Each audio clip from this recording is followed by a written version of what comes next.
የሰመራ ዩኒቨርሲቲ የማህበረሰብ አገልግሎት ሳምንት በልዩ ሁኔታ ተጀምሯል። የዕለቱ የግብርና ቀን መርሃ ግብር በተሳካ ሁኔታ ተካሂዷል። በዕለቱም ከፍተኛ የአካባቢ ጥበቃ የእጽዋት ልማት ስራዎችና የጽዳት ዘመቻ ተካሂዷል። በዚህ መርሃ ግብር ላይ የዩኒቨርሲቲ ከፍተኛ አመራሮች፣ ዳይሬክተሮች፣ መምህራንና ተማሪዎች በጋራ በመሆን ለተቋሙ ውበትና ለተፈጥሮ እንክብካቤ ያላቸውን ቁርጠኝነት በተግባር አሳይተዋል። የሰመራ ዩኒቨርሲቲ የምርምር ቴክኖሎጂ ሽግግር ምክትል ፕሬዝዳንት የሆኑት አቶ አደም አሊ በመርሃ ግብሩ ለተሳተፉ አካላት ምስጋናቸውን አቅርበው ይህ ተግባር እንደሚቀጥልም አረጋግጠዋል። አምናና ተጨማ ስናጸዳና አሁን ስናጸዳ እኩል አይደለም የምናነሳው ነገር።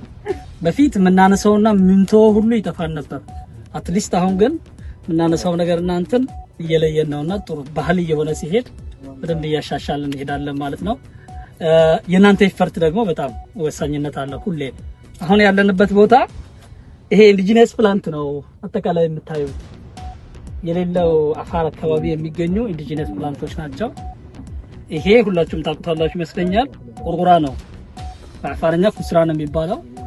እዛ ጋር ያለፋችሁት ገርሳ ነው የሚባለው በአፋርኛ። ሌዲም አለ። በጣም የተለያዩ ኢንዲጂነስ ፕላንቶች አሉ ማለት ነው። ይሄ ያስፈልግ ፕሪዘርቭ ማድረግ ያስፈልጋል። ኢንዲጂነስ ፕላንትን የተለያዩ ጠቀሜታ አካሻ ከሰልቶም አለ። የሌለው አይነት እንትን የለም፣ በብዛት አሉ። ስለዚህ በዚህም ረገድ የእናንተን እገዛ እንፈልጋለን ነው። አንደኛ እንድታውቁት ማወቁ ጥሩ ነው። አንዳንዴ ምን ያደርጋሉ ተማሪዎች ክሮስ አድርጎ በዚህ ያልፉብናል፣ በእግር ይረገጣል፣ ብዙ ነገሮች አሉና አንደኛ እሱን አዌርድ አድርጎ በመሃል እንዳይሄድና መንገድ ለይቶ መሄድ ያስፈልጋል። ሁለተኛ ደግሞ አንዳንዴስ በእናንተ ትብብር ውሃ ማጠጣት ሊሆን ይችላል፣ መንከባከብ ሊሆን ይችላል። እዛ ላይ ኢንቮልቭ እንድታደርጉልን እገዛችሁን እንሻለን።